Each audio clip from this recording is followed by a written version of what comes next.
That is not how that works. Hello, everybody, and welcome to Encounter Roleplay. My name is Will. I'm a D&D sex icon. Welcome back. Well, you're here today on a Friday. We're not usually here on a Friday, but we are, and we have the wonderful Holly Conrad with us today. How are you, Holly? Hi, I'm good. I am here. I am both of these things. That's 50% I'm of both the of battle. these things. Absolutely, Yay. absolutely. Well, we've got Sydney with us today. Oh, hello, it's me. Hi, it's so nice to see all of you. Yay. Yay, we're all here. Well, we're kind of doing a free-form chit-chat, a hangout, as it were, today. So Holly, talk to us about D&D, and go for 2 hours. No. I mean, I could. Yeah, that is the problem, isn't it? What's been going on recently for you, Holly? What D&D stuff have you been up to? Fill us in. I mean, a lot of people here will obviously know the shenanigans you've been up to on Dice Camera Action, but Yes. Yeah, those are my. How's it going? That's one of my shenanigans. That's pretty much my most recent. Your main most shenanigan. Yeah, my most traumatizing shenanigan. Yeah. So there's that, and then I also have Dragons in Places, which is the D&D game that I play on the Game Grumps channel, and that one's super fun. But I play tieflings in both of them because I'm just garbage. Right. But my tiefling in Dragons in Places is a lot more positive and happy and naturey, so Right. that's good. That's cool. But yeah, and that's super fun. I've also been playing I guess it's kind of like a bi-weekly game with my friend Eric, and that's called The First Quest. And that one is a lot of new players, and so it kind of like ties into my friendly table show that I've been doing on my channel. So everyone's pretty new, and it's been really fun. And on that one, I play an Eric Kokra named Fancy Boy. And Eric, okay. And yeah, and I love him because That he's kinda just guy. like he's just a narc. So he like just watches everyone in his group do bad things and then go guards. So he just like tells on everyone. Incredible. So it's pretty great. Yeah. So he's just does that, and then Absolutely. I have another one coming out soon, but I can't talk about it yet. So that one's gonna be really fun. Ooh, secret. Secret D&Ds. Yes. Secret shenanigans. Yes. Well, I can say that I will be DMing it. So I'm gonna be DMing, and I've never DM'd on stream before, which is for me gonna be, I think, pretty scary because like Right. I've DM'd a few times, but I'm definitely not like I'm not anywhere near like Chris or Matt or any of these, or Eric or any of my Jared or any of my friends, because I was usually a player, so I'm excited to do it on stream, but I'm also gonna just break a lot of rules and not care. So Yep. That's the thing, isn't it? Sid's been DMing for the first time in a long campaign on a podcast we're doing at the moment, right? Yeah, it's been very intimidating. The first time I ever DM'd anything on stream, I could have thrown up. I did not. But Held it in like a champ. Yeah, I held it down. But it was a one-shot called Dungeons and Dads, where everybody played dads and had to save their amazing. children, and it was so scary. that's But, it was like Dream Daddy, but D&D. Yes, like Dream Daddy, Love but that D&D. That's great. That's great. And so now I'm actually doing like a serious campaign, like long term, which is also scary. Again, have not thrown up. That's So- good. That's good. Well, Thank you. I hopefully won't either. I'll just have a glass of wine before I start. It'll be fine. Absolutely, yeah. Yes. Oh man, yeah, your friendly table stuff is awesome. I've been taking a look at that, and that is an awesome series because it's, you know, with new people joining in, and especially, you know, having seen this hobby explode recently, there's a lot of people getting involved in the hobby, and I think, you know, there needs to be spaces for folks to learn and to get into it. So what made you kind of start that series, and what made you Yeah, into well, that? the reason that I started it was because I just got so many. I mean, I got so many people tweeting at me, Questions, just being like, "How do I play?" And I'm like, "Well, that's really hard to explain. Number one, Right. and I think anyone who's like totally, like, say you're totally new to RPGs and you've never played them before, like, Right. like I started playing, like I got into RPGs but with video games. I didn't even start with tabletop games. Yeah. Like I started with King's Quest, and then I played Return to Krondor, and then I played. Because I was a child playing these Right. games. I think when I played Return to Krondor, I was like 9 or 10. But like I was obsessed with these games. And then I played Baldur's Gate. I played Neverwinter Nights, Right. and from those I found Planescape, and then I got the books. So my first like encounter with the rules for the tabletop version was 2nd edition Planescape, which let me tell you, those are real complicated. Yeah, that's some tough stuff right there. Like, yeah, and I just remember like turning to the back and being like, I don't know what this chart is, and I just don't care. I'll just turn that right back over. We'll go to the next exactly. So I sympathize, especially, and I like anytime I see math, I just get anxious. So I sympathize. Yes. I sympathize so much with people that get overwhelmed by rules and by things like that. And number one, like, I think my number one thing when it comes to D&D is I'm just like, it's okay if you make mistakes. Like, it doesn't matter. It's a game. Everyone's there to have fun. Mm-hmm. And like, if the DM says something that's like a wrong rule and the player's like, hey, no, it's this, then like, cool, whatever. Like, it's like, everyone's there to help each other versus like, no one's right or no one's like being the person who's right or wrong. There's no rules. Like the rules lawyer thing I try to like discourage so that people are just in it for having fun. So that's why I started the Friendly Table, just kind of to give people resources, like other YouTube channels to watch, and just kind of just get that message out there that it's okay to not be perfect. Yeah. Right. Yeah, I think that's one of the hardest lessons to learn. Because I think when you look at it from the outside, it can seem like everyone knows everything that they're doing, right? You kind of look at a D&D group, you know, you might watch a channel, or you come to a table, whatever, and everyone seems to know what they're doing. And from the outside, they have no idea. No one has any idea. No one knows what they're really doing. Right. That's the secret to being an adult, isn't it? Really? Yeah, exactly. You're just like, well, if I'm not on fire, today's a good day. I'm doing something right. Exactly. Oh, that's so funny. Yeah. No, learning different guides to help people learn is definitely important. And it's not only the rules anxiety. I've talked to a lot of folks about like performance and social anxiety about getting to a table, because ultimately you have to talk to 4 or 5 people. You might not know them. And not all of us are, brilliant extroverts that go out and just meet people and are fine sitting down at the table and playing Dungeons and Dragons, because it's kind of a weird thing to do. It's also a very like personal thing. I am the type of person that gets very attached to the characters that I'm playing. Yeah. And I think that's why our group is so good on Dice Camera Action, because we are all that player. Like, we all get way too attached, and it's just like it's just so sad. But it's so good. It's so good though, isn't it? It's so good, but it's so sad. Yeah. I'm just imagining the pre and after game chats must be very different. Yeah. They go on for like the whole week. They don't stop. Yeah. Like someone will chime in and just be like, I saw this thing. Do you think this could be it? Is this what it is? Like, right. So many questions. Like, and my problem is like, I come from like a research background, so like my instinct is to research like questions like in our game that like Chris is like presented. So I'll just be like researching like, okay, there's got to be some answer to this. Like, why is this the case? And like, it's not, because he writes the books and makes it all up. So, so it's just torture. It's just horrific torture. Yeah, I completely understand. Will is actually my DM for a podcast that we're doing right now. The other day, I went and locked myself in the bathroom so I could call another one of the players and talk about a theory, and he couldn't hear it, just in case. Just in case it wasn't right, so he wanted to take it. That is 100% us. That is something that we would do. But yeah, that is something that we would absolutely do. Because I'm just gonna say yes. Yes. I won't go into the details, but yes. I won't go into the details, but yes. And plus screaming. Absolutely, yeah. Screaming is necessary of Dungeons and Dragons. During, before, after, often. After, during drinks. After drinks. Interrogating the DM for information afterwards, yeah. I think like we're all too scared to do that. Because we're just like, we love you so much, Chris. We don't want to like ruin the story. We don't want to know, because we know it's gonna be so good. Like, yeah.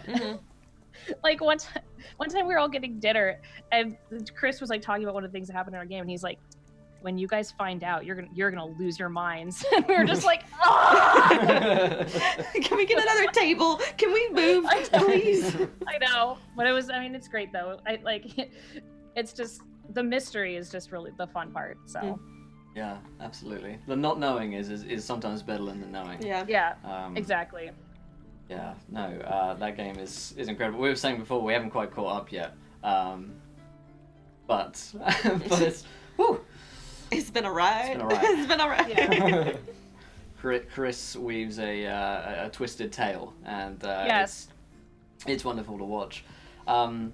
But like saying, you're doing other things as well, and DMing for the first time on stream. That is going to be a fun thing to do, if somewhat scary. And DMing for the first time, in general, is scary. And then you put it on you put yourself on a camera, and then you open yourself up to a whole other world of anxiety, as we have found doing things in the past. Well, it's like, and I do feel okay because I play so much D&D now on stream and stuff. So like. And also, like, the people who are going to be my players, like, I know them all really well. So, and they're all pretty much new, I think, besides one. So it's going to be, like, pretty chill and fun and super funny. I think it's going to be more of, like, a really funny game versus a, like mentally scarring game. Yeah. It's just kind of, like, yin and yang, the one that I'm in. I'm just like, ah! Yeah.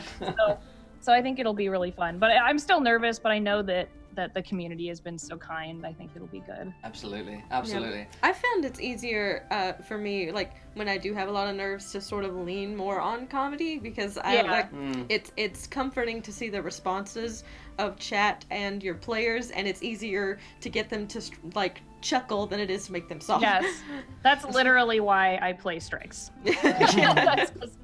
She's just a hot mess that is occasionally funny. Absolutely. So we don't talk about exactly what the game is, because that's got to be revealed yet. But as you've been doing some work on creating the world on and the like, and creating stuff like that. Do you do a lot of homebrew stuff in general? Creating worlds yourself, or do you prefer to take from the realms and other settings that you've read before or played in before? Yeah, it's interesting because I really like, there's just some kind of like, I have like an emotional connection to like Faerun and the D&D worlds.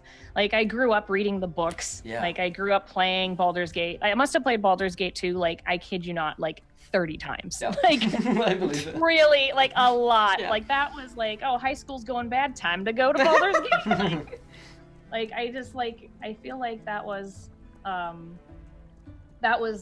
I feel really connected to. It's like I always tell everyone it's like my Star Wars. Like it's the right. world that I grew up with and that I care about, like with like Elminster and all the main characters and all that. So I love being able to play in that world and just kind of muck around in it. Yeah. And then in Planescape too, like I also love being able to do that. If the other thing is like I do have my own worlds, but they're all for like writing that I've been doing, because I've been writing a book since I was like a little kid, and so the world that I've established is totally there, and I have like I literally have like 20 years worth of lore for this world that I've been writing with my best friend since we were literally kids. Wow. So I could run a game in that world and it would be super fun, but I like because it's like magic and technology, so it's like this crazy amalgamation. But I've never done it. It would be fun. I should do it because I have a lore, but I have made homebrew monsters and things like that for my campaigns, but I just like, I don't know. I always stick to the Forgotten Realms or Planescape just because I like it and it's my comfort zone. I get that. Yeah. But I love it when you have made your own world though, and like you're like so proud and excited of every like nook and cranny of it, and when the party goes into this one place, you're like, yes, it's famous. Yeah. Keep going. Yeah. Yeah. One thing I do love doing is I like adding, like I'll go into details and spaces and add just like dumb things, like the bookshelf. I'll write down all the titles of the books in the bookshelf. There'll be like 10 because I just like making up book titles. And like and I love collecting things in the game, like, and even in our game, like, and Chris knows, like every time like Strix goes and does something, I'm just like, I'm gonna grab something. Yeah. I saw like the list of her inventory or something. It's so long. Yeah, and I love just like, I love things like like magical things or whatever. So I love making lists of those that like players can find, and then like I can roll a dice and give them something weird. And I was playing on the Heroes Graveyard on the D&D channel a few weeks ago, and I found my character found a bunch of gastronomy books, 10 magical gastronomy books with these long lists and titles of all the different things that came with them. It was just brilliant. So yes. I have to do that more in my own campaigns. I think. I love that. Any chance I can do to make something real, like I think that's something I'm going to do in the game I DM too, because I love giving people things. Right. Like one of the things I did in my game is I gave my players little like vials with like real bones in them that gave them like a bonus if they remembered to bring it to the game. That's awesome. So like I just love weird stuff like that, and it's like last game I made a whole like pie recipe like written as if Strix wrote it. So I posted it so like people could actually make the pie if they wanted to. That's awesome. One of the instructions was to scream at the pie. So like I just love things that make the game more real. It's just because I come from like also a prop making background. Yes, so of course, if I can do something like that to give the players and even my fellow players something fun to do with, then I love doing that. Yeah. So that's my kind of homebrew stuff. Yeah. How much? Well, it's a totally different thing, playing versus DMing. It's a really different experience. Where do you weigh in on that? Do you prefer playing in general? Is DMing? For me, I'd say that I have a passion for DMing, and I really enjoy playing, but I always end up coming back to DMing stuff. And I'm kind of jealous of people that like really enjoy playing, because I don't feel like I have had that like love for it, like passion for it, like I've seen, and particularly with you and Strix, I see like a real passion for playing that character. Yeah, I think I love playing. I really do, because I love it like exploring one character really in depth, and that character's relationships with that adventuring party and the other characters in that party. Yeah. And I do feel like I'm totally spoiled because Chris is our DM. So, like, I feel like we're just like so lucky to have him as a DM that like it's just playing in his game I just feel like is magical. But like I love DMing, but for me it's a different experience. And also I think it's also because of my anxiety. Like when I'm playing, I can just be like, if I get nervous, I can just channel it into the character. Sure. If I'm nervous as a DM, I just like literally I'll start the game with like 70 books on the side of my table and be like, I got these 70 books. The answer's right here. I'll just like I'll pull out a book and be like, hold on. Like my notes just look like a crazy person, and I think like that's because I'm not as experienced as a lot of people, and so I'm still just like, well, I can't make that up, and I'll just dig through it. So like, but then I think once I get into it, I start making things up and becoming more comfortable and all of that, and it's just I don't know, I do really really enjoy it, but I need to experience it more. So I'm hoping this like new game I do will like help me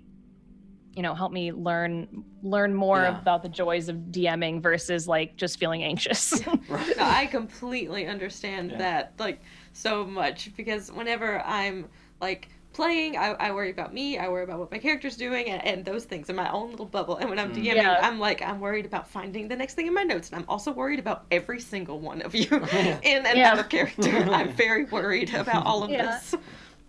I think something too that I kind of use to like assuage that anxiety is just kind of make an NPC that I can do that with. That is kind of like my character that I helps lead the story along. So like just a character that I can just bring in and kind of like also play as a player, but still I'm DMing. Yeah. So that's kind of like my compromise. Yeah. Man, anxiety with DMing is totally a thing. It's one of the most common questions I think that I end up seeing from folks is, how do I get over anxiety? How do I, get to a table? How do I pluck up the courage to, take up a campaign myself? Because a lot of people end up writing for a really long time and not do the D&D, right? Like you write the D&D, but you don't do the D&D.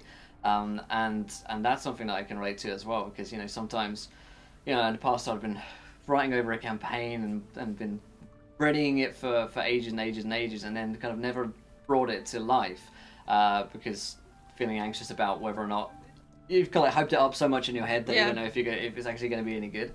So that's definitely something that I relate to as a DM. It is a practice thing, I think. Would you say?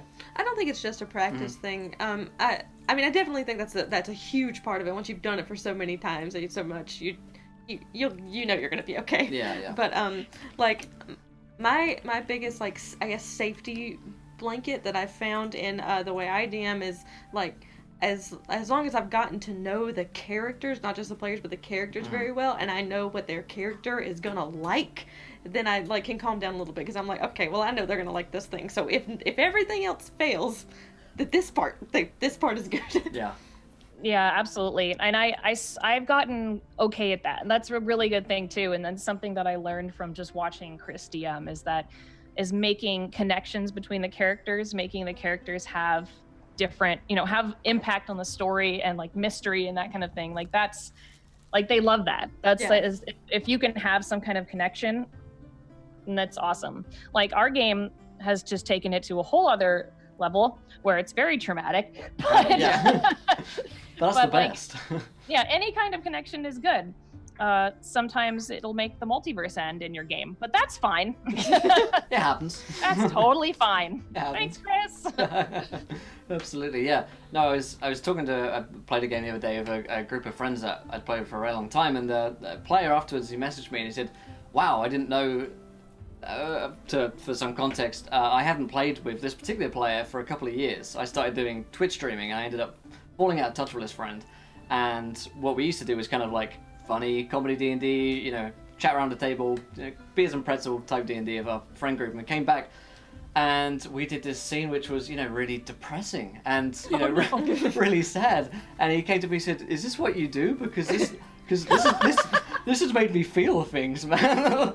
I'm like, it's the best though, isn't it? He's like, yes, this is incredible. Yeah. My games in college were not like the games that I play now. My games in college were like, the DM was like, why are you going to be a tiefling? They get a -2 to charisma, or because I was a tiefling sorcerer, because I've always played a tiefling sorcerer. Relatable. And they were like, they're like, it's a -2, and I was like, I don't care. That's what I play. It doesn't matter. And then when they changed it to +2, I was like, yes. This was made for me. Yeah, I was like, finally. So long. My time has come. Yeah. But like, obviously that DM was real bad. Oh my god. But I played anyway, because when you're in college, you're just like, okay, like, this is the only game I can find. I guess this is where I'm gonna play. Like, D&D horror stories. We can talk about D&D horror stories if we want to. We can spill some tea. I mean, it was boring, but it wasn't bad. The worst thing they did was just say that I shouldn't be a tiefling because they got a -2 to charisma. A tiefling sorcerer, and I was like, but that's my character. That's the thing.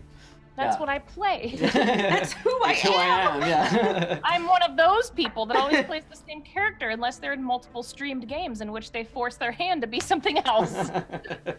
So much of this I feel on a spiritual level. It's very relatable, yeah. What's the character you always play? I always play and some sort of elf rogue. Nice. All the time. Nice. I went through a long sorcerer phase, and then some guy said, that's all you know how to play. And I was like, joke's on you, I can also play a rogue. I also have a Zebra. Yeah. Nice.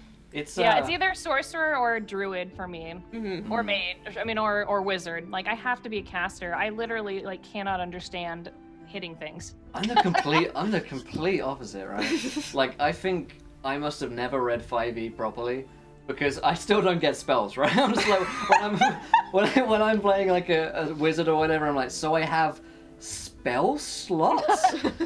And I roll a die. You're like, I go to the front lines. Wait, my AC is what? It's like, I use my quarterstaff. He's like, you have fireball, right? I'm like, I use my quarterstaff. Oh my god, I don't think I've ever hit anything with my staff, ever. I don't think I've ever hit anything with it. Yeah. I feel like I'm in the middle of this. I usually play a rogue arcane trickster. Yeah. So I have... you've got everything. Wow. Oh my god. It's like if you mushed both of you together, then you can. Yeah. Well, that's why I play. That's why I'm a DM a lot of the time, so I don't have to know the spells, right? I'm like, yeah, you can do that. Probably. Sure. I'm sure that's what it says. You cast fireball. Yeah, that's my secret has been revealed. But D&D can go to a lot of really different interesting places. We were talking before about your next campaign is going to be a comedic one, but this obviously Dice Camera Action can be pretty traumatic. Mm-hmm. It can be funny too. Yeah, I think that's the one thing that Chris does that's amazing is he the way that he controls comedy and tragedy is like just watch it to learn how he does that, because it's so good. How he like goes in between those two is amazing. Yeah. And I mean, what's your favorite way to play D&D? I guess would be my question, because you got, you know, with streaming we end up doing a lot of, you know, different games with different people, and you know, you end up thinking, well, I do that over there, I'm going to do this over here, so it's something different. But you know, if you know you got to choose the type of game that you'd play all the time, what's your favorite sort of style of play, I suppose? Mm-hmm. I mean, it's hard to say, because like I love our game with Chris, because I mean I'm just like, please never end this game, please.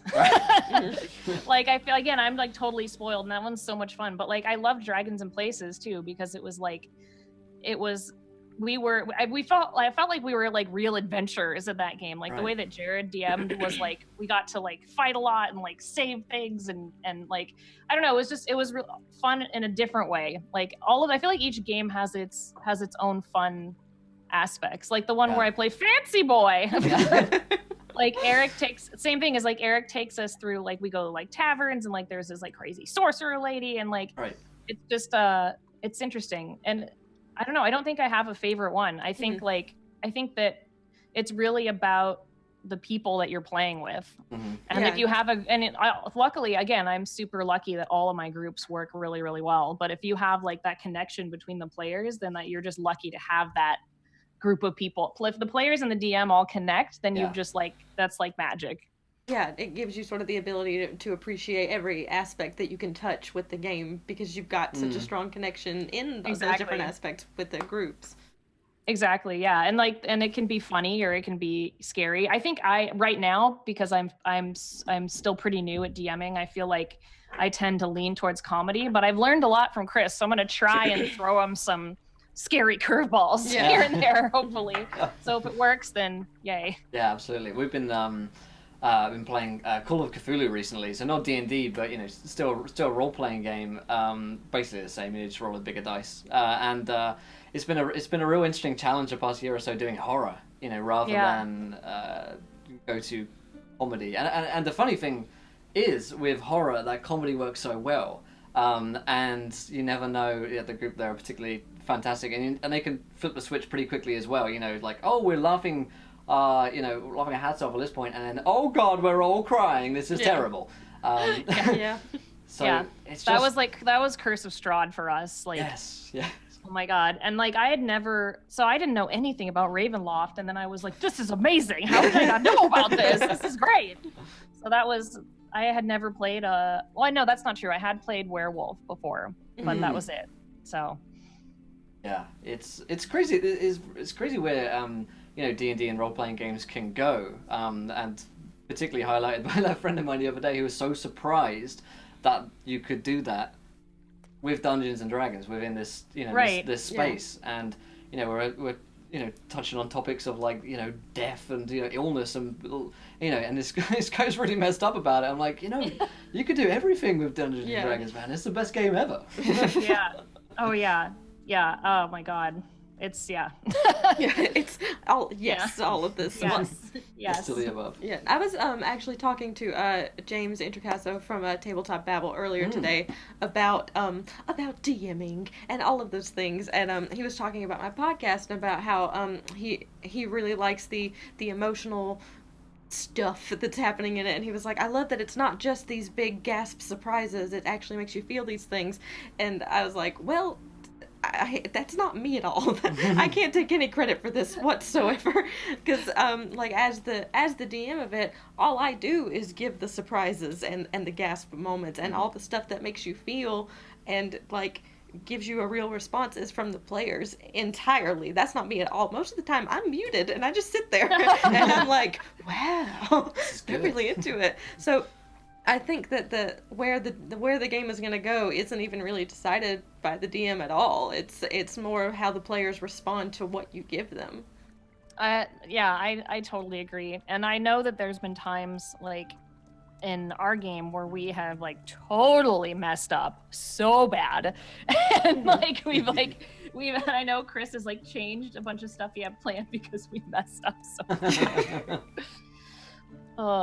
So it's like, and you never know, but then it also makes for like a better story. Like it really does, because like I always say this too, and like I think we've all talked about this in our game, is like that flawed characters are just the best characters. Yeah. So if you are not a great hero and you mess up all the time, that's what makes you a good character. If your character has anxiety, or they're like messed up, or they're, you know, overly optimistic, it makes for an interesting game if your character is not just like, I'm the best at everything. I'm a hero, unless of course their flaw is just being super dumb like that. Right, yeah.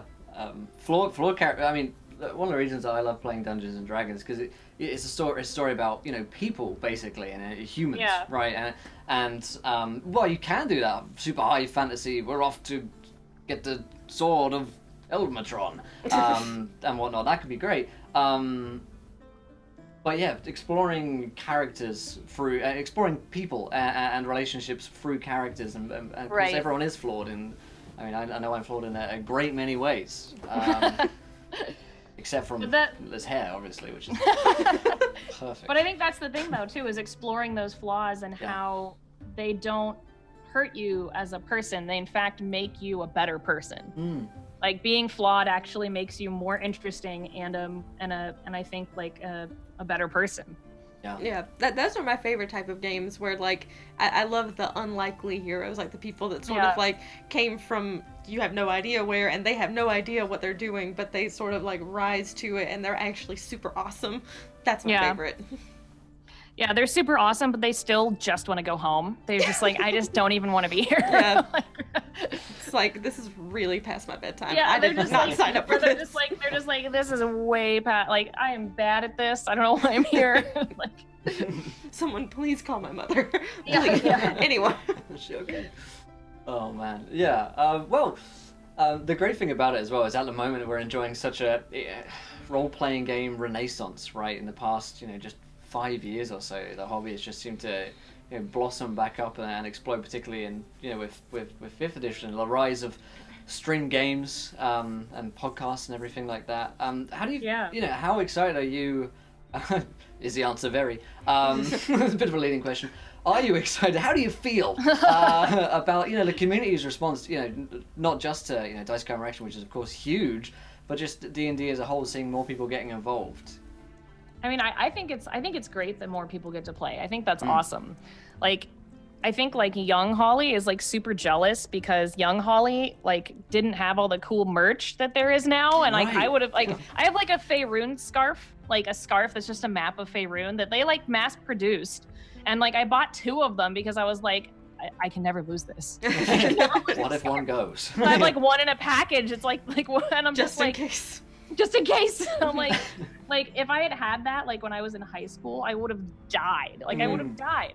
So like that kind of stuff is amazing. And I think it's great that more and more people in more and more walks of life get to experience these things, because it's healthy to like put yourself in someone else's shoes. And that's what D&D is ultimately, as if you're the player, is putting yourself into someone else's shoes and dealing with things that you may not deal with every day. So regardless of like, oh, like how big is the show, whatever, it doesn't matter. Like every stream, every person talking about it, no matter how many people watch it, it doesn't, like, if they exist and they enjoy it, then it's great that they're doing it. And it's great that it's accessible for people to watch, because more and more people watching it and being encouraged to play is going to be, you know, that's just a good thing. Yeah, I think accessibility is a huge thing that 5th edition has done right. And you know, streams, YouTube series like your own, just make it more accessible for people to get involved. Yeah, and that's the I try to tell people too, like in Friendly Table, I'm just like,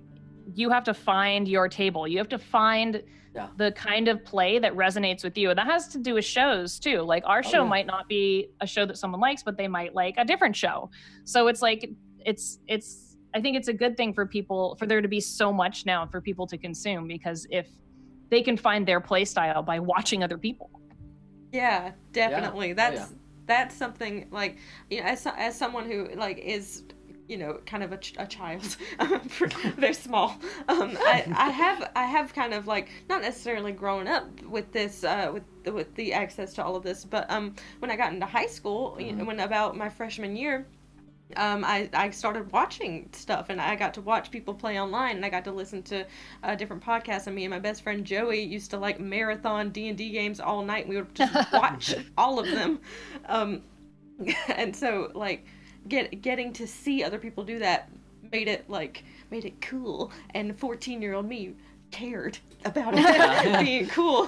So I think that has really changed a lot of things with that. Well, what I think is so interesting too is like when I was in high school, which was like 10 billion years ago, like I felt like at the time it was pretty big too, because that was again when like Baldur's Gate 2 was out, which was like game of the year, like, and those and like Planescape Torment and all those games are out. And so to me, I was like, oh, this is cool. Like, I mean, this is like, I mean, in high school, like whatever, I was not cool, so it didn't matter. But like, it was, I felt like at the time it had a big resurgence, and then it sort of petered out for a while, and now it's coming back. Yeah. So, and it's coming back in the tabletop form, which I think is because of streaming, for sure.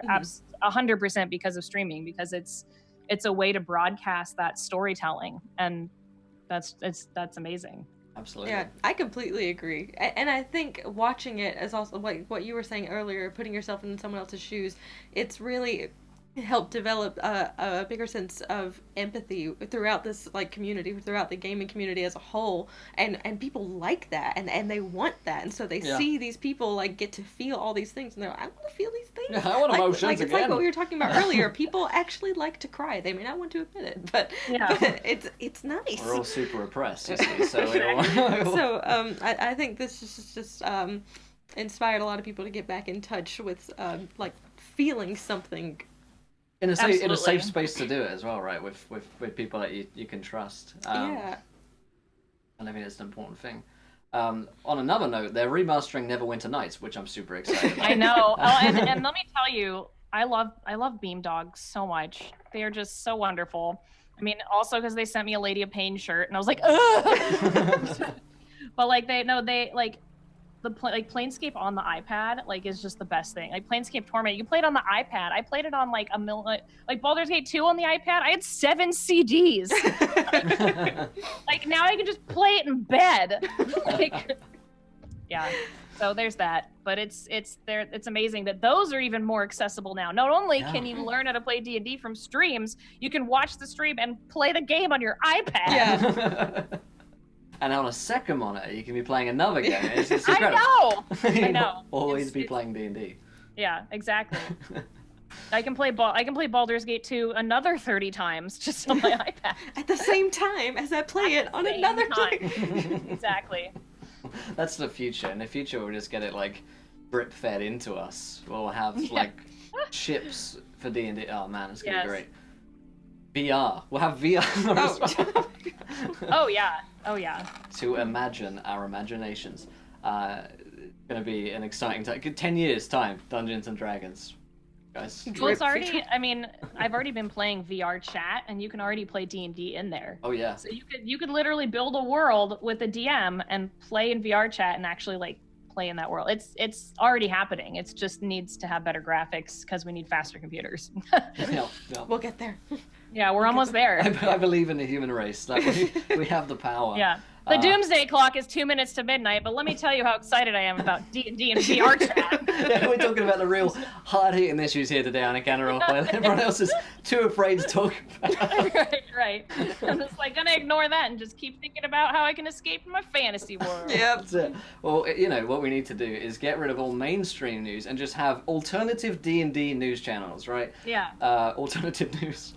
In which we just talk about latest D&D things that we thought about. So that's a happier world right there. Exactly. I went down I was watching the news like the other night, and I was like, I'm done with this. And then I just went down a rabbit hole and just was like, what dated is it in Forgotten Realms? And just was like reading about it like Waterdeep, and I was like, oh, this is way better. I'm just gonna catch up on this. Yep.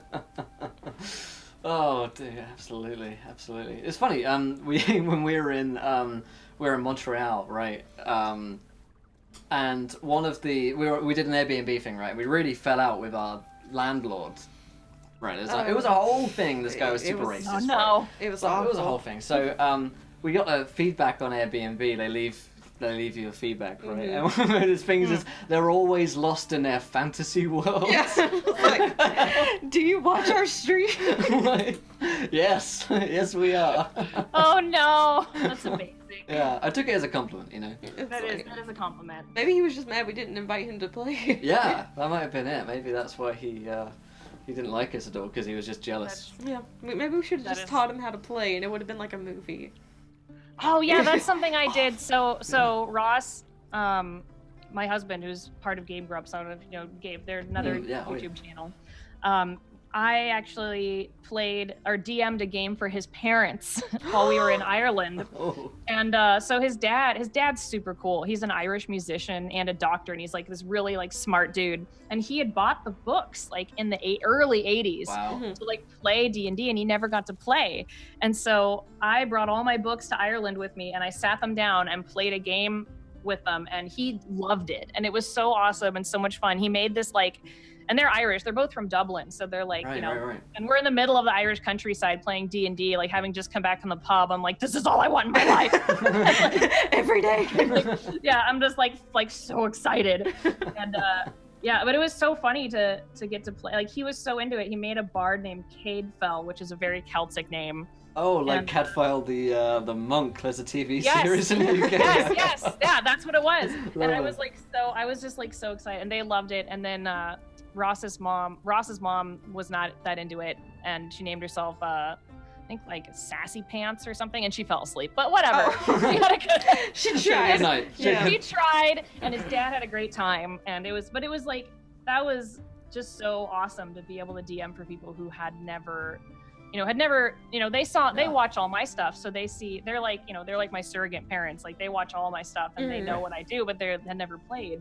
So like to be able to do that and like give that to them was so much fun. It was Absolutely.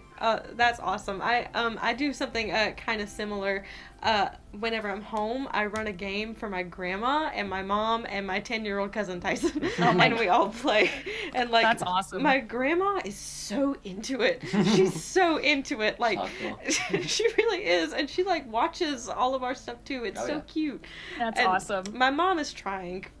Well, sometimes I'll see in Twitch chat, Sydney's _mum pop in the chat and he's like, hey, Will!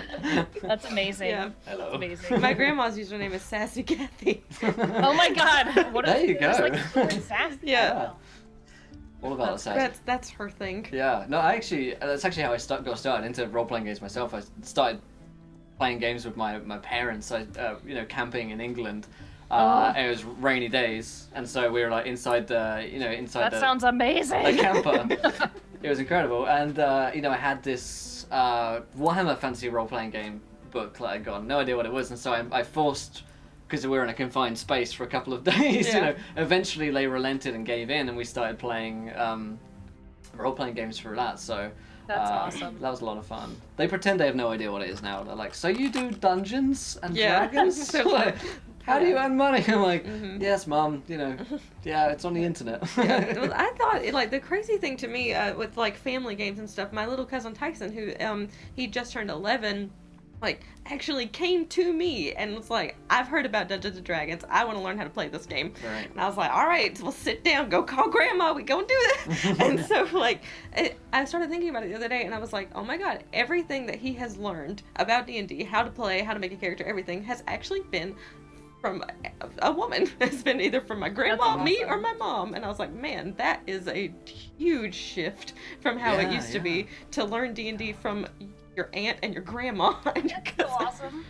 I mean, it's storytelling. It's storytelling with random chance and different rules. But ultimately, at the end of the day, it's just interactive storytelling. Mm-hmm. Yeah. You can do it with anyone. Yeah. Especially grandmas. Sassy grandmas. Especially your sassy grandma. Like, the takeaway message of this is go call your grandma and sit her down. Actually, the funniest thing is the people that got me into playing role-playing games were my grandparents. Or they're my granny and pappy, my granny was from Indiana. And they played PC games. They played Might and Magic. They played Baldur's Gate. They played Return to Krondor. They were the ones that gave me King's Quest and Treasure Mountain when I was a kid. Like, they were and they played board games all the time. Like, they had an Atari. Like, they were so cool, and they were the ones that got me into playing games. Like, and it wasn't my parents. My parents were just like, I was like raised by wolves. But my grandparents, before they died, like, they were awesome. In fact, my pappy, he was, I think, 82, and before he passed away, he was still playing Baldur's Gate. Like, he was playing Baldur's Gate on his PC when he was like 82. I feel like a spiritual thing going here, because I actually I learned from my grandma too. Like, my grandma, yeah, I did. That's awesome. I feel like a soul sister thing. Oh yeah. I mean, and she was like, the coolest person. She would wear like leopard print leggings and carry around giant gold bags. She was great. Oh my God. That's yeah, amazing. she would have loved D&D. I think because she played them on PC, so she loved that kind of stuff. Yeah. My since we're talking about family members and Dungeons and Dragons, I had quit university, right? So it's a couple of years back. I was 19. It's been 19. So I kind of came back home for the first time. I was like, "Hey, mom and dad, like, I'm no longer in college. You know, I play Dungeons and Dragons online." And they're like, "What?" You know. And my uncle was there. He's like, "That's great. Like, I used to play Dungeons and Dragons when I was a kid. Like, I haven't played for ages." You know, that's like, rad. Yes, uncle. You know exactly what you're talking about. That's so awesome. Yeah, so it's funny the amount of people that not necessarily tabletop D&D, but D&D as a whole. You know, it's touched people's lives, generations. Oh, totally. Yeah. All the way to your granddad to Tyson. Yeah. Age 10 to this day. Man, getting kids involved in Dungeons and Dragons is awesome as well. Oh, that's my favorite let me tell you, as soon as Ross's sister just had a kid, and I'm like, as soon as that kid's old enough, I'm like, we're gonna go down to Australia, and I'm gonna be like, D&D time, kid. All right. Like, I just have a lot of animals, so I can't play D&D with them. But everyone else's kid, I'm just like, get ready, kid. I'm gonna raise you right. Yeah. I'm gonna be your wizard aunt, and it's gonna be the best.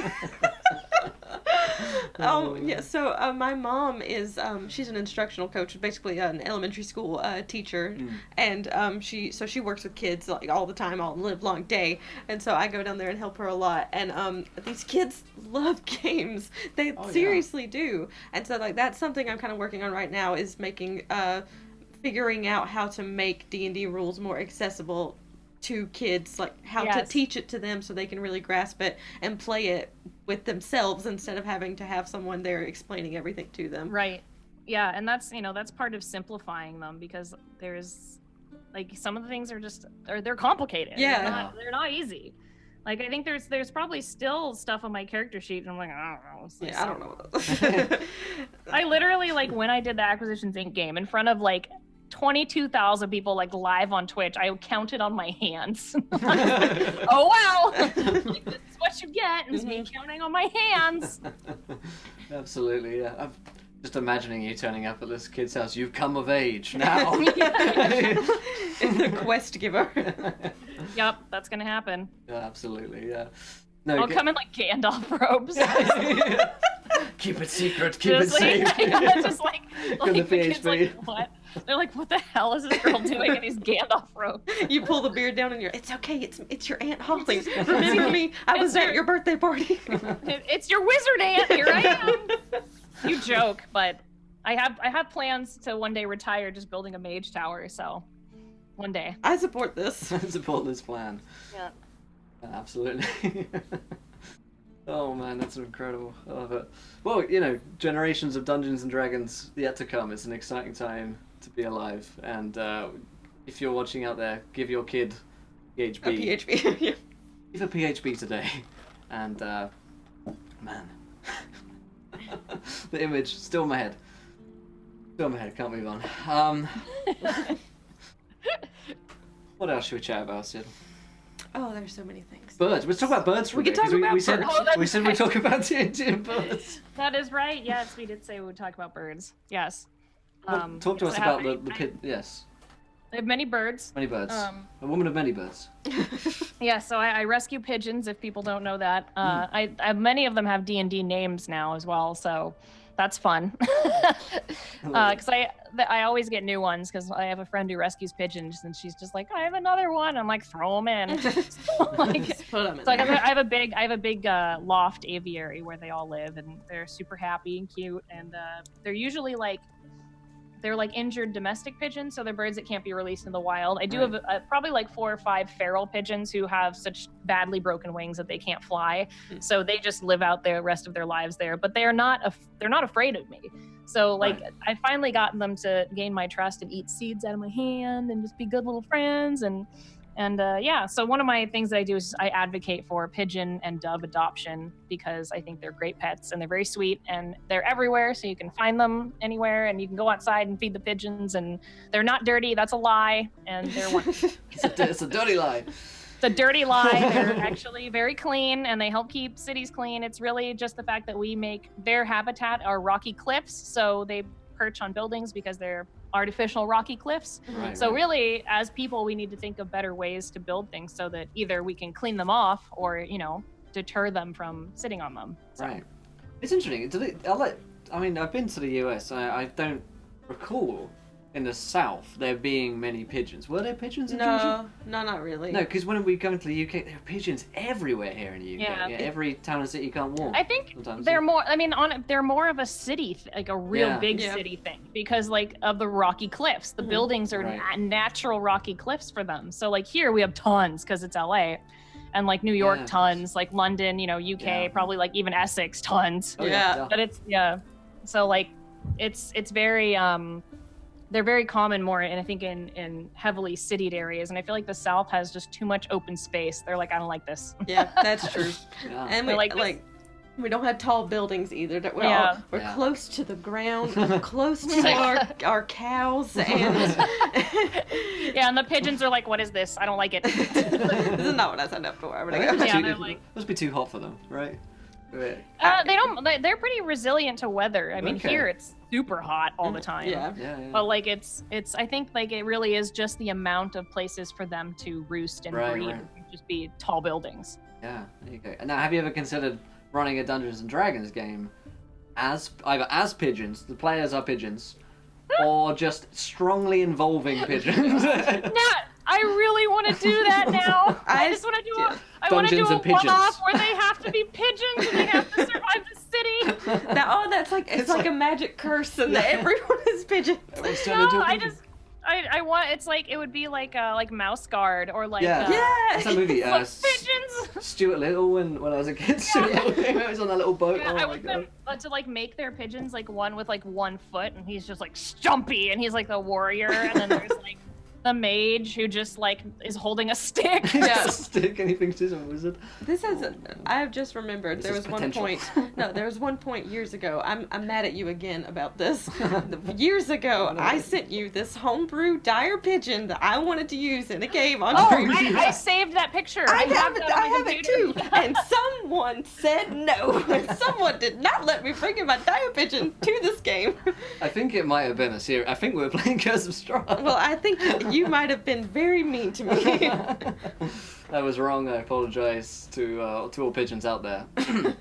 I'm gonna run that game now at some point because I think a one-off where everyone is pigeons would just be amazing. And that's what you can call it. Yeah. Everyone is pigeons. Everyone is pigeons. Yeah, I love it. That's gonna be a live stream. I'm gonna do it. Yeah. Oh, do you guys want to be pigeons? Do you want to be on it? Absolutely. Yes, please. Yes, please. Okay. Sometime this year we will do that, and you guys can be pigeons in the pigeon. We've got to get an outfit. You act like you don't already have one. Yeah, pretending that I don't already have a pigeon. Yeah, come on. Let's be honest with our audience. You just be like pigeons in New York, and you have to survive. Oh. This could get dark though. It could get scary. Yeah. Poor pigeons, they live a scary life. And we can talk about environmental issues. Environmental issues, we can hit on that. There could be it could be a fundraiser for for pigeons. Which I've done. Yeah. Palomacy is a pigeon pigeon rescue that I've done fundraisers. It'd be a pigeon fundraiser where everyone is pigeons. I think this is a great idea, and I want to do it. I think we should do it. I think it'd be amazing. I'm not even joking. All of these things. Honestly, if this doesn't become official sourcebook material in 5e, I'm gonna I'll quit my job. I won't be able to do this anymore. I'll lose all respect for the game. Incredible. Love it. We should someone call Chris Perkins. Call Chris now. Oh, that could be a fun story to tell about how so for Will's birthday last year. Oh yeah. This was we were still small-ish, like we didn't have any like connections. We didn't much. Yeah. we didn't have like we weren't WotC partners. We didn't have a show on the D&D channel. We were just kind of doing our own thing, and so I mustered up the courage after a couple glasses of wine to send Chris Perkins a message and ask him to come surprise Will on his birthday.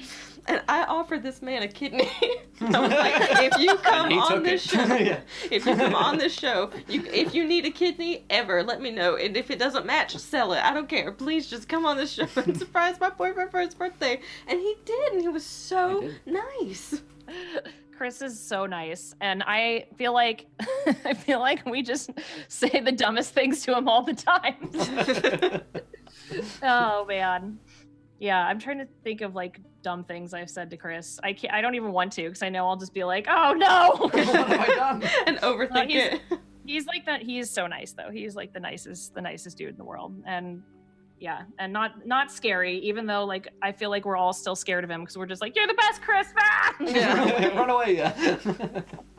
Yeah. No, it's super crazy to me to think that like, this is like such a fangirl thing to say, but like that I've talked to Chris Perkins now and I've like done these things. Yeah. It's like, cause I remember. You're gonna be an official pigeon. I'm gonna be a pigeon in Holly Conrad's pigeon game. But like, I remember like sitting around like my room with all of my friends like talking about D&D and like. I remember specifically sitting there saying, I hope I meet Greg Dino one day. And now, like, we like know he's so dreamy. Well, I just thought he was so cool. And I still do. But, like, I get we can jump back into questions now. Like, how does it like, kind of feel to be, like, a D&D, like, celebrity kind of now? An to icon. sort of go from, you know, playing D&D with your friends in college and it not being so great to being, like oh, seriously, a D&D icon, honestly. I don't believe that. I have terrible imposter syndrome. I just do. I mean, that thought can't process in my mind, like right. Legitimately. It just doesn't work. So I'm just like, as long as I can just like be on the show and make people have fun and keep making a good story, that I'm happy. But that to say, I would literally die if my character was ever in anything. So, because like, yeah, I would literally die. Well, like in Xanathar's guide, Chris put an item in there for me, and I nearly died. Like I nearly died there. So in Xanathar's guide, there is a staff of bird calls, which he told me was put in there for me, and I was like, no. I don't even know how to like properly thank him for that, because it means so much to me to just have something in there, even with the thought of making it because I would like it. Like, it's just so sweet. I think someone asked earlier in the chat, you know, how would you feel about Strix being in, you know, a book as either as an NPC, I guess, or probably a freak out moment, right?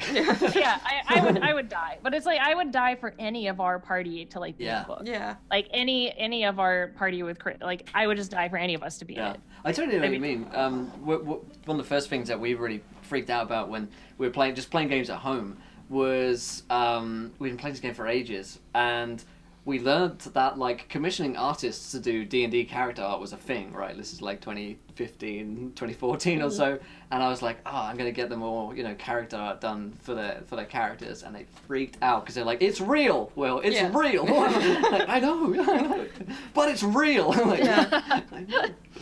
It's totally cool. That's how it was with our last Kickstarter, which is set in this homebrew world, Will's homebrew world, called Penumbra, which is a very low fantasy, low magic, dark, gritty D&D setting. He took the characters from our current podcast, which is the game, and I'm also in, and made them all NPCs. And when the artwork came in, I could not breathe, and like I can't wait to like see the book and hold it and like see my character in it. I'm gonna cry again. I can't wait. Yeah, like when they sent us like the official art that they did, and then Richard Witters did a portrait of Strix too in his like Barovia style, and I was just like, yes. Loved it so much. Like it's anytime those guys draw our characters is just like a dream. Like it's awesome. Yeah. Yeah, so many cool artists. Richard Withers, man.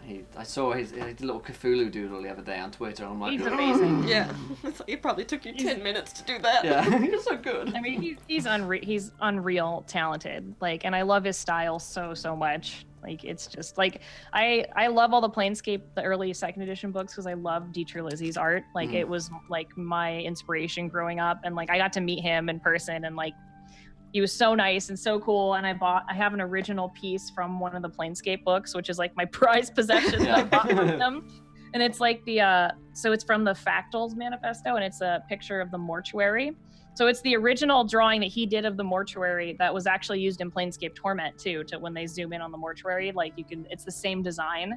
Nice. And so that's like my prized possession, and he was so nice. And yeah, I just like, I want one of Richard's drawings one day too, because he's just like it's like, he's just so good. And his Barovia art is just like, oh my God, like that set the scene for like Curse of Strahd for me. Like his drawing of Lady Voctor, that was like, I was like, that's because like Strix had to deal with her a lot, and it was very scary. Yeah.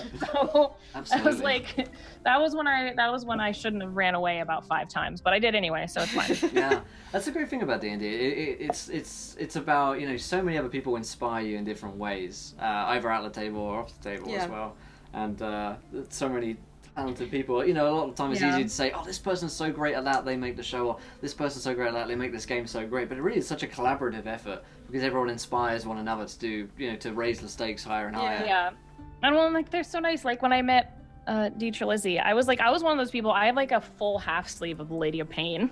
Oh, like, wow. Yeah, I have like a whole sleeve of Lady of Pain. I was one of those people who's like, I have a tattoo of the inspiration from your drawing. Like, he was like super cool about it. I was like, okay, good. I was that weirdo, and you were still like super cool about it. So. Yeah. I'm getting into like, well, I guess I should say my best friend Liz is getting into a mood board phase, so therefore I am getting into a mood board phase, because we're in sync. And I really like mood boards. Me too. I've been doing them. I did the one for Turncloaks, and I've got one for Wonder Quest, which are our podcasts. Yeah. To help me sort of like differentiate between the different play styles. And I'm making one for my new character. I'm having a great time with all of these mood boards. Yeah, people will make mood boards of our characters, and I'll just like smash that reblog button, because I'm just like, yes. Absolutely, yeah. Yeah, I read all the fan fiction. I like look at all the. I am like such trash for my D&D show. So bad. Like, people will be like shipping the characters, and we'll all be in there just like, yes. Me too. No, that's so relatable. Yeah. Someone tweeted at me the other day about my character on our podcast. And she's a rogue, and there's this moment where she takes out her disguise kit and helps cover up some like very distinct scars and markings on another party member. And everyone was like, please make a makeup tutorial as your character. And I'm like, well, yes, okay. I will. That's awesome. No hesitation, I can absolutely do that. Yes. That's amazing. That's a good question. What would you put on a mood board for Pigeon campaign? I mean, that's the question. We've got to get mood boarding. Very dramatic scenes along with pigeons. And then pigeons just Photoshop on. Yeah, pigeons and like different scenes from like history, just looking really dramatic. I'm imagining like pigeon faces over like Renaissance art. American Gothic, but with pigeons. Yeah. Like it's like the signing of the Declaration of Independence. There's a pigeon. Looking very seriously as well. Yeah, it's like there's just like every important part of the world, just like there's pigeons in the corners all over. Everywhere. They were there the whole time. It's the Illuminati. The Illumipidge. They're taking over. That could be it. It's like the Matrix but pigeons. Oh. Exactly. Why am I like seriously trying to come up with character concepts? I'm like, what is my pigeon gonna do? I'm thinking about the character pigeon arc. Sona. Yeah. I'm thinking about the tragic backstory my pigeon. About my pigeon. Yeah. Yeah, like maybe you were a pet and then you got lost and you're just trying to get your way home. Oh my God. Oh, I can't take my mind. I'm almost crying. It's like Toy Story 3 all over again. No! I can't take this. I'm already attached. It doesn't even exist. I'm already attached. The emotional ups and downs of Dungeons and Dragons. I know. It's just like what we were saying, okay? Dungeons and Dragons can do anything. They can do anything. They can go anywhere. Anything. Even Sad Pidge. Even Sad Pidge. Oh, that could be our next emote. Sad pidge. Next Twitch emote, yeah. Oh, man. Sad pidge. I'm about it. I'm about it. Should we open up to a couple of questions? Yeah. Folks in chat, want to ask a couple of Qs? Give a couple of A's, Holly? Sound good? Yeah, let's do it. Do that. Couple of Q&As. Yeah, a couple of Qs, a couple of A's. Throw them out, guys. Yeah, you can do add encounter roleplay. It's probably easier. Like, pop up nice and red on my screen, and then I can read them nice and easily. Like that. I'm so proud of you. I know. I'm so good at this. I'm so good at reading the highlighted things. We're legit gonna do this pigeon game though. Like it's gonna be amazing. Oh, yeah. My heart's racing. I'm so excited. I want to. Maybe I can get Chris to play in it. Can you imagine? Offer him a kidney. You offer him a kidney, he might do it. Yeah. I'll ask him if he has time. I will. Because I think that would be really funny. Because I would love to DM Chris and also be like, "You're just a pigeon." Don't tell him till he gets there. Don't tell him till he gets there. Yeah, be like, okay. I mean, it would be a charity stream for pigeons. Exactly. It's fine. It'll be fine. Oh, He doesn't get to play often, so I think he enjoys it when he can play. Yes, So. yeah. I think last time that we were chatting to him, he was playing a character on the. It was a Stream of Annihilation. He was playing a lizard character. He was eating people. It was excellent. Yeah, do what you gotta do. Good daggers. Let's see, Chelsea asks, how do you? Yeah, this is a good one. How do you go about starting a new character? Where do you find inspiration? Is there any place you go to in particular, or is it just kind of everything all at once? I always try to take something from myself because I'm not an actor and I'm terrible at acting. Like like the only time I ever acted was in high school, The Music Man, and I was like townsperson number 6. So like I am not. So like role playing to me is like a whole different thing. It's like kind of just like a weird experience, I guess. Like so I try to just take an aspect of myself that I can kind of just focus on and amplify. So like Strix is anxiety. Like Strix manifests anxiety. So like I think like Fancy Boy would like manifest number one, my love of birds, and just like this like optimism, like this to be good, like this want to be good. Alba in Drags to Places like represents my love of nature and wanting to, help animals. Mm-hmm. So it's like I just try to take like aspects of myself, good or bad, and kind of just make the characters from that. So that's how I come up with new characters. Yeah. That's nice. That's a nice answer. So nice. Because otherwise I can't play them realistically. Right. Like that's why I've like never. I don't relate like to rogues. I'm not sneaky. Mm-hmm. Like sneaky, I don't think is in any part of my personality. So I've never been able to connect with that. But like mages, wizards, things like that, druid, yes. But like all these characters just have something that it makes it more realistic for me, so I can put something of myself into the character. Yeah, easier to connect to. I totally exactly. understand that. Yeah. That's a nice one. Considering anxiety, how do you prep for streams and live shows? I know you're a mental health advocate and would love some sort of input. Oh man. Well, for the AI game, I mean, Anna just brought me 2 cans of wine. So... There you go. No, but I think no, and like having my friends there helped a ton. Like Jared and Anna were both watching the audience, and like having, especially that was like the biggest show, and having Chris as the DM, like I know that like there's people there that like are obviously care and like they're supporting me, and it's all good. Yeah. But like I think like before streams and stuff, like role playing is easier for me being on camera. It's a lot harder for me to be on camera as myself, like doing random interviews are fine because I can just like chat and it's like we're hanging out at a coffee shop and it's fine. Sure. But like always when I try to do like big like stage shows, I just get nervous and deal with it, and then I think everyone's nervous. I don't think there's anyone that's not nervous. Yeah. So it's like it's a good thing as well sometimes, right? Like that kind of nervous energy can give you a buzz and you perform exactly better, and that's I think just how I play Strix anyway. So like if I'm extra nervous one day for like Dice Camera Action, I just channel it into how I play Strix, and she just does even stupider things.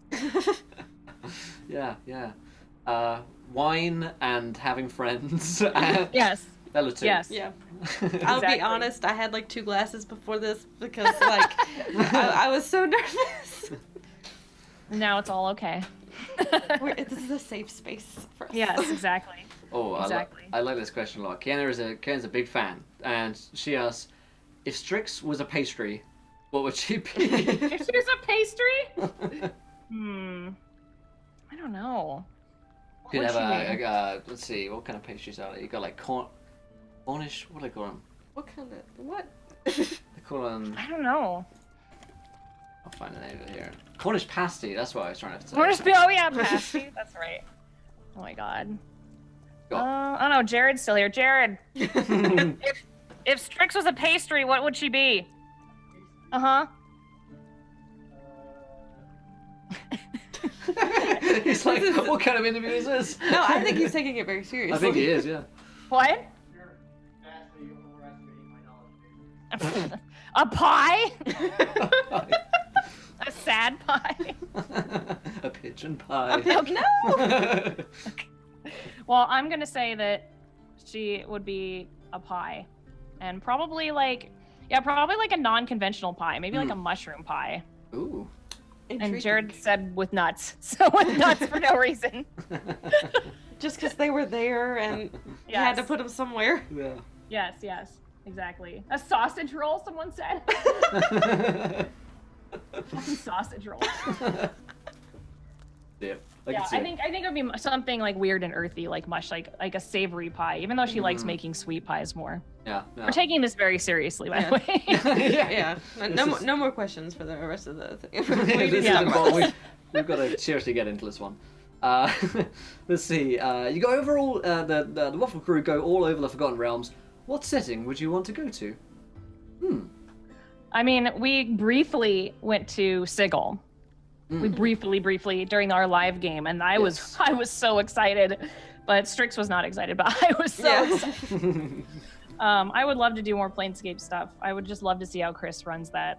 Like, that would be amazing. That's all I want. Yeah. If I could go to a D&D world in real life, I would like to go to Planescape. That would be cool. See, in real life, I don't know. Maybe not. I feel like in real life, I would be way underqualified for that. If maybe in real life I go to like the Feywild or something. Yeah. We're about give it a couple of months here, and we'll probably be in Dark Sun in real life. So that's one that we can explore soon. Say clock. No, yeah. So I think Planescape. But if you guys have in the chat, these guys haven't seen it, but have watched the most recent episode. If we do go to Planescape, it's going to be very, very bad. Very bad. Very bad for everyone involved. So just circumstantial wise. Story wise for our new revelations in the last episode. So absolutely. Yeah. Oh, so here I have a question for you. This is on one I've asked a few guests before. So the deck of many things is before you, right? Yes. Do you take a card? And if so, how many cards do you take? Because if you do take them, we can see what you would get. Okay, I would definitely take some, and I would take 3 because of the rule of 3. Yeah. Okay.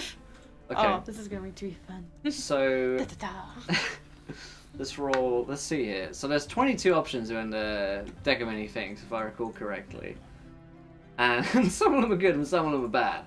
Oh, I know. Yeah, I'm aware. So let's roll. Let's get a D22 here. Unfortunately, I don't have a D22 to hand, so I have to jump into roll 20 here for a second. And we should get one. I should get a D22 specially made for right now. We need it now. Type of question. So you're a 6. Okay. 1, 2, 3, 4, 5, 6. The Ace of Hearts, which is the Fates. Okay, so in this scenario, you've taken the first card. Okay. Reality's fabric unravels and spins anew, allowing you to avoid or erase one event as if it never happened. You can use the card's magic as soon as you draw a card or any other time before you die. So, what event do we erase? Oh, I mean, I know what event I erase in my game. Yeah. There's a couple. In fact, there's probably I got 10 ready. Ready to go. Just I have a running list of what I overthink every night in my bed. While I look up at the scene. Yeah, so I don't want to spoil it, but anyone who's watched the show can probably think of 10 if we're going for Strix picking up the deck. Sure, yeah. Strix or erase yourself in real life. I mean, there are a lot of events in real life. Real life is boring. Yeah.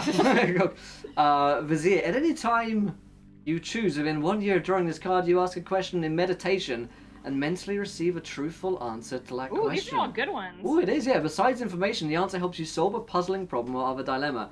In other words... that would be so good in our game. Yeah, right. Man, you're doing well. Are you there, God? It's me, Margaret. Yeah, hello. Are you listening?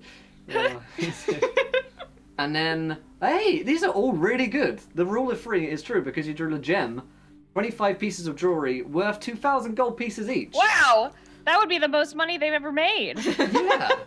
This is great. You get super wise, you can erase a bad event, and you get really rich. Sounds great. So this is just confirmation, I think. If you ever come across a deck of many things, go for it. You know what to do. Pick 3. Yeah, you just pick 3. That's what you do. Yep. Incredible. Yeah, role play it out. That's nice. Yeah, you mentioned being a big fan of the lore of the Forgotten Realms. Do you have a favorite aspect or history of the realms? Ooh, man. I mean, That's tough, I isn't love it? There's so much. I love the Time of Troubles because mostly from playing Baldur's Gate, and like I love Candlekeep. Anything that involves Candlekeep because it's a big library, and I love big libraries. I didn't really understand the whole 4th edition like sundering stuff. Like I was like, I don't know what this is because I'm just used to the old stuff. So I don't know. But I love anything involving like the gods or like that kind of stuff. So I mean, Baldur's Gate is just my go-to for that storyline because it was such a cool storyline for the Time of Troubles. Yeah, absolutely. So much to dig into there. I still have good memories about 4th edition, I have to say. It's the one that I broke out with my parents in the camper van, so nice. I still defend it a little bit. I'm like, 4th edition I wasn't that enjoyed bad. it. I think I played it a couple times, but I just didn't keep up with the lore. I just think that there wasn't as much out there at the time to like explain it to you like there was for like 3.5 when they had all the books. All the source books, Yeah. Because like I remember reading all the Elf Song books and all those like all the Forgotten Realms books. They were awesome. Anything that involved like I read a lot of Waterdeep books too. I love Waterdeep. Yeah. So. Great location. Yeah. I just like the black staves. I think they're so cool. Yeah. I loved like Kelvin when he was a like black staff. I read like a whole book where he was in. I was like, this is the best. This guy's like Doctor Strange. Absolutely. Oh man, I'm always just like, hey guys, Strix has a black staff. I don't. Weird. It's a crazy coincidence. I don't know. Weird. I don't know. I found it at the store. So strange. Super weird. I don't know. I wonder if this will come up somehow. The wink. Chris. Oh, I left my notes out on this page. Oh my god, it's so crazy how my finger's pointing to this part right here, right? Read it. I'm pretty sure I've like said that in front of him at some point and just been like. Oh man. Speaking of Dice Camera Extra, which other DCA character would you most want to play? for maybe a session, if you could play another character for a session. I would absolutely play Evelyn. Evelyn has the most fun. Yeah. Like she has the most fun because she gets to smash things and yell godly things, and she's just like constantly optimistic and isn't afraid. Like that would be great. That would be just great. That's so what definitely I try to channel. Yeah, definitely Evelyn. That's who I try to channel when I do my eyeliner. I'm like, I have no fear. Exactly. Versus like my trash child who's just always afraid. So. Yeah. Well, you mentioned before, I think someone asked this as well. You always play tieflings. Why do you think that's your go-to? Do you connect particularly with the tiefling people? I think because it's like growing up. I grew up in a really gross part of California that was like really nasty, and I loved Sigil because like it was so smoggy where I lived that we couldn't go outside to do PE at my school, like physical education. They made us stay inside because literally the air quality was so bad. Oh my God. Like the sky was brown. Wow. Because we got all the smog from Los Angeles blowing into where I grew up. Right. So it was like disgusting. And so I loved Sigil and I loved tieflings because I was like, it's like if you grow up in like difficult circumstances, tieflings are like the exact no matter where they came from, they can overcome that. And I've always loved that about them. I think it's just like really empowering and cool. Oh, this is a really good answer. Yeah. I mean, not that I expected any less, but also they're treated badly by people in the realms and stuff like that. Right. But in Sigil, they're totally accepted. Yeah. So that's why I've always loved Sigil too, because you can literally be anything in Sigil and no one looks at you differently. Yeah, it's just everyone is so unique. Absolutely. And where I grew up was super weird and conservative too. So being unique was bad. Yeah. Like being interesting was bad. So if you were interesting, like you were just seen as super weird. Yeah. So. Yeah. Plus, they have super dope horns. So, yeah. Oh, yeah. And Plus one. dope horns. Yeah, exactly. And I love the second edition tieflings when you could roll on the table and have some kind of like weird, like messed up thing. Yeah. Like that's why Strix smells bad, because like I was like, she's got to have something else. She smells bad. Yeah. She's like doesn't know how to shower. Oh, I love it. Okay. Oh, this is a good one. So if you could assemble the dream team, dream players to play D&D with, time and space aside, you're living in limbo. There's all the time in the world. You can bring in any souls from across the realms, perhaps alive or dead. Mm-hmm. Okay. Who would you play with? I would. Trying to think. I would play with my granny for one. I would love to play with her. I think she would love that. And probably my pappy too. I would play with them. I think. Trying to think if there's any. I think I would just play with them, and maybe like who else? I know I had a really good answer for this a while ago, and I can't remember. But just like how about some like historical figure? I don't know. A good historical like, figure. Author, or like let's just like throw in Tolkien or like whatever. Let's be like, hey, Granny, this is Tolkien. They're gonna play D&D. We're gonna play. I asked this question and he immediately said Barack Obama. Yeah, sure. Here's Barack Obama. Was it Chris? I don't remember. It was either Chris or Matt, and he immediately said Barack Obama. And I was like, oh, okay. Yeah, here's Barack Obama. Sure, he can come too. But as long as my granny can play, her, my pappy, and Barack Obama. The dream team. Yeah. Oh wow. Actually, I almost would want to say I would want to play with our current leader to maybe teach them some empathy, because D&D can teach you empathy. Yes. Yeah.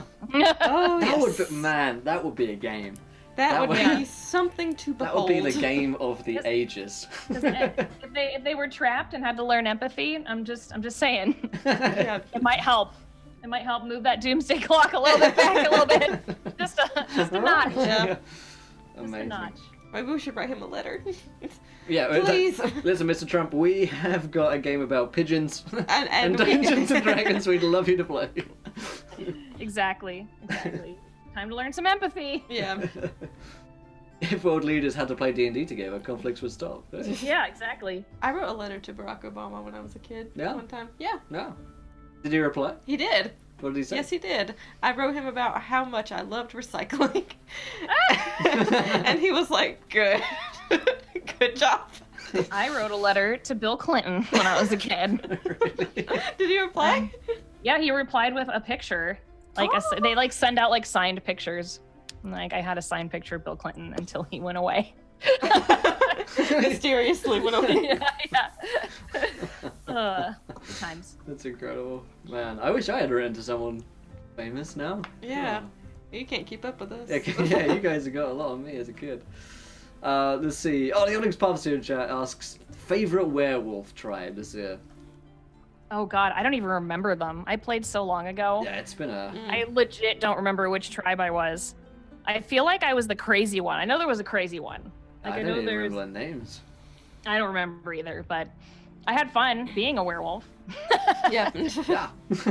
Yeah, I do not remember at all. You know, this really makes me think, I really want to play a game of Vampire the Masquerade. Yes. The word werewolf is just like, Yeah.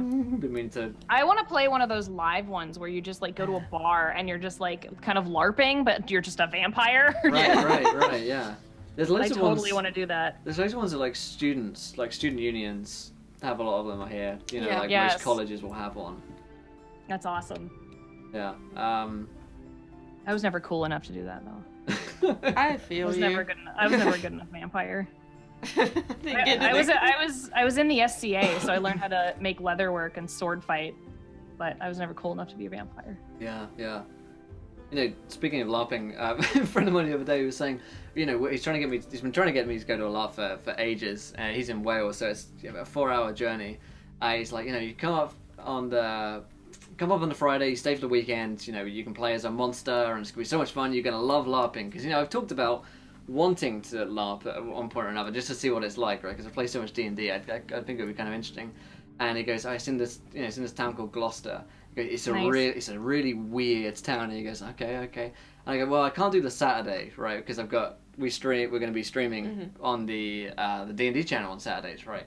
well, I can't do that. And he goes, well, if you come up on Sunday, it's going to be weird. Come on Sunday, that's like the weird day. I'm like, so if I just come on Fridays, like we just hang out on Friday. I'm like, when do you do anything, man? It's like in this weird town for 4 hours for a couple of 4 hours away to come away and play LARP. Still might do it. If I can bring my pigeon cosplay. If I can bring my pigeon, I'll go. If I can bring my pigeon if costume. not, I'm not leaving this house. No, I won't leave the house unless this is the first pigeon costume. Oh, It's man. amazing. Speaking of costumes, Witcher Charles says, how do you come up with designs for your characters? They're so interesting. Like costume design, I guess. Costume-wise, I think I just kind of do a quick sketch and be like, this is it. Like, Right. And I make a lot of Pinterest boards for inspiration. So Yes, me too. Yeah, I make a lot of character Pinterest boards for like the looks of characters and stuff. I do that for my writing too. So it's just kind of like a visual aid. So that I get inspired by like other people's art. Mm-hmm.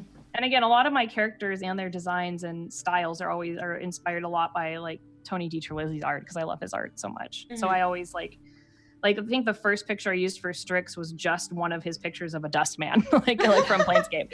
And they didn't change it until literally like 3 weeks ago. So yeah. That's amazing. All right, let's get a few last questions in here. So let's see. Costume designs we've done. What else did we have? I see someone aggressively saying pigeon cosplay. Yeah. Pigeon cosplay. It's very important. Which I've done. I made Brewster from Animal Crossing and wore it to Anime Expo. Oh. It was a big mascot suit and it was real dumb and silly. Why do you always ask about voices? We Matt on last year and we talked a lot about doing voices, of course. Well, Matt's the best. He certainly is. Voices to represent your character? Yes, no, why? Where? Okay, so I am terrible at voices, like terrible, like really bad. And so I kind of go for the sense that I do more like voice inflections and speech patterns. Right. Mm-hmm.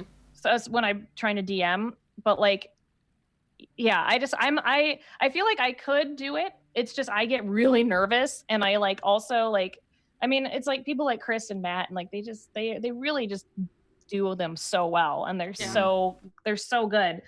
It's just like I don't know. I just like doing voice inflections and speech patterns more. Like, and I never do voices for my characters just because I don't know. I guess like I feel like I can't commit to one voice. Right. Like I'm too indecisive. So halfway through, I'm gonna be like, "Hey, I'm English. Whoops, now I'm not." I forgot my accent at home. I'm sorry. Yeah. So I feel like I just kind of, for my own sanity, I kind of don't. And I want to focus more on my character's personality, like rather than me trying to do a voice good. I practiced. Like, I feel like you need to practice. Like, if you want to sit down and practice and get a voice down, you can probably do it pretty fast, but I have not done that. Yeah. No, I used to be the same way where I just did not do voices. I was like way too like, oh, I can't do it. I can't do that. Like that. Oh, bleh, not my thing. But then I think like... Yeah.